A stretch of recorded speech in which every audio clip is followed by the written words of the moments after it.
قرآن حکیم کے چوتھے پارے کی تفسیر کا خلاصہ پیش کیا جا رہا ہے. بہت ہی اہم ہے, بہت غور سے سننے کی ضرورت ہے. رب تعالیٰ فرماتے ہیں لن تنالوا البر حتى تنفقوا مما تحبون.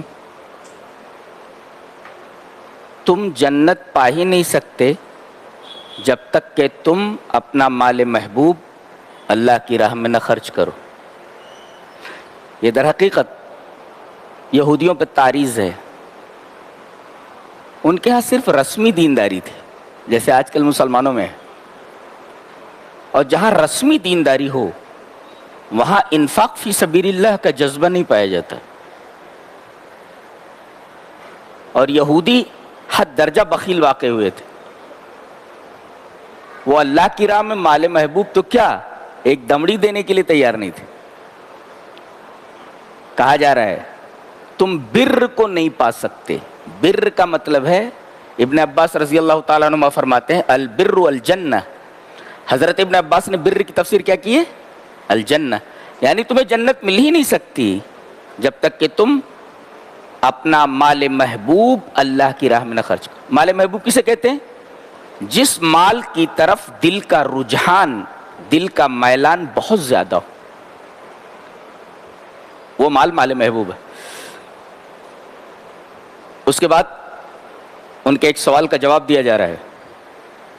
یہودیوں کا ایک سوال تھا کہ یہ کیسا نبی ہے, یہ تو کہتا ہے کہ میں دین ابراہیم کا متبع ہوں, دین ابراہیم کو فالو کرتا ہوں, جبکہ دین ابراہیم کے اندر ابراہیم علیہ السلام پر اونٹ کا گوشت حرام تھا اور یہ اونٹ کا گوشت کھاتا ہے.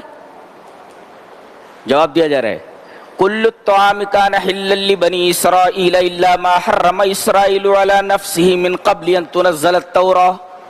تم غلط بول رہے ہو. اونٹ کا گوشت حضرت ابراہیم علیہ السلام اور آپ کی امت پر حلال تھا. ان کے جو پوتے ہیں, حضرت ابراہیم علیہ السلام کے ایک بیٹے اسحاق ہیں جو سارا سے ہیں, ان کے بیٹے حضرت یعقوب ہیں. تو حضرت ابراہیم علیہ السلام کے جو پوتے ہیں حضرت یعقوب, ان کا نام اسرائیل ہے. ہیبریو میں اسرائیل وہی معنی رکھتا ہے جو عبداللہ رکھتا ہے, اللہ کا بندہ. تو حضرت اسرائیل نے یعنی حضرت یعقوب نے ایک نذر مانی تھی کہ اے اللہ مجھے عرق النساء کی بیماری ہو گئی ہے, اگر یہ بیماری ٹھیک ہو جائے تو میں اونٹ کا گوشت نہیں کھاؤں گا. تو انہوں نے اپنے اوپر حرام کر لیا تھا, اور پھر ان کی اتباع میں ان کے بچوں نے, ان کی اولاد نے اپنے اوپر اونٹ کا گوشت حرام کر لیا تھا. ابراہیم علیہ السلام کے اوپر اور ان کی امت کے اوپر اونٹ کا گوشت حرام نہیں تھا. اور یہ تورات کے نزول سے پہلے کی بات ہے. تورات کن پر نازل ہوئی؟ حضرت موسیٰ پر, جو بہت بات کے ہیں. اللہ نے فرمایا تمہارا یہ دعویٰ اگر صحیح ہے تو قل فاتوا بالتوراۃ, تورات لاؤ, فتلوہا, تلاوت کرو اس کو, ان کنتم صادقین. اگر تم سچے ہو تو دلیل لاؤ کہ حضرت ابراہیم علیہ السلام کے اوپر اونٹ کا گوشت حرام تھا. جواب میں سکوت, خاموشی ہے. اس کا مطلب ان کے پاس کوئی جواب نہیں. آج کل یہی ہے, بعض علماء وہ بات کہتے ہیں جو کتاب میں نہیں ہوتی, قرآن اور حدیث میں, اور کہتے ہیں قرآن میں ہے, حدیث میں ہے.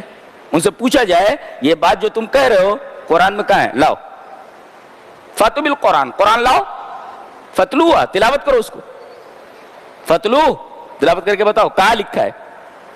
آج کل یہ جذبہ ہی نہیں ہے کہ مولوی جو کہے اس پر اس سے دلیل مانگو, یا مولوی نے جو کہہ دیا چپ چاپ اس کو سن لیتے ہیں اور مان لیتے ہیں, اس پر عمل کرنے لگتے ہیں. اللہ نے فرمایا یہ بات جو تم کہہ رہے ہو کہ دین ابراہیم میں حضرت ابراہیم علیہ السلام اور آپ کے فالوورز کے اوپر اونٹ کا گوشت حرام تھا, دلیل لاؤ. قل فاتوا بالتوراۃ, تورات لاؤ, دکھاؤ کہاں لکھا ہے.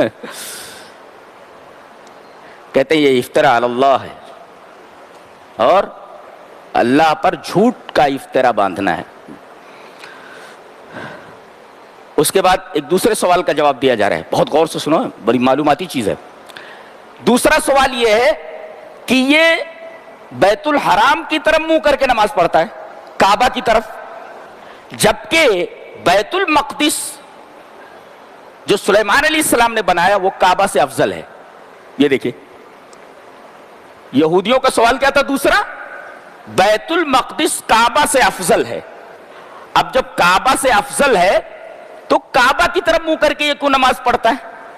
بیت المقدس کی طرف منہ کر کے نماز پڑھنا چاہیے نا. اب جواب دیا جا رہا ہے، کیا کتاب ہے، جواب دیا جا رہا ہے ان اول بیت اُزِّیَ للناس للذی ببکۃ مبارکا وہدی للعالمین. دنیا میں اس سرزمین پر سب سے پہلی جو مسجد اللہ کی عبادت کے لیے بنائی گئی کہاں ہے؟ وہ للذی ببکۃ، وہ بکہ میں ہے. اللہ تبارک و تعالیٰ نے مکہ نہیں کہا اس لیے کہ اس قریے کا نام، اس شہر کا نام بکہ تھا پہلے، تاکہ شبہ نہ ہو کہ کہیں اور ہے کعبہ. اس کا جو پرانا نام ہے بکہ، اس میں ہے یہ، یعنی مکہ میں ہے یہ. اور یہ سب سے پہلی مسجد ہے جو اللہ کی عبادت کے لیے بنائی گئی. جب سب سے پہلی مسجد یہ ہے تو افضل کون سی مسجد ہوئی؟ بیت المقدس کی کعبہ. لہذا جو سب سے پہلی مسجد اللہ کی عبادت کے لیے بنائی گئی وہ زیادہ مستحق ہے کہ اس کی طرف رک کر کے نماز پڑھی جائے.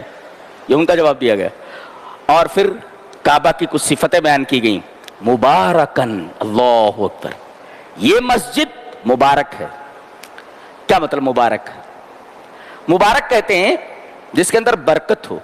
اور ما معنی البرکہ؟ البرکہ کثیر الخیر، کثرت الخیر و دوامہ، جس کے اندر خیر بہت زیادہ ہو اور وہ خیر مسلسل ہو. اب خیر دیکھو کتنا ہے. ابن ماجہ شریف میں صحیح حدیث ہے، حدیث نمبر 1406، 1406، 1406.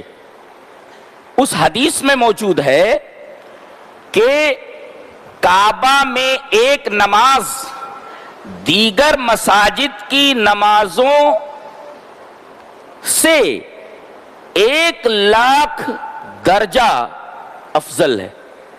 یعنی کعبہ میں پڑھی گئی ایک نماز دنیا کی دیگر مساجد میں پڑھی گئی 1,00,000 نمازوں کے برابر ہے.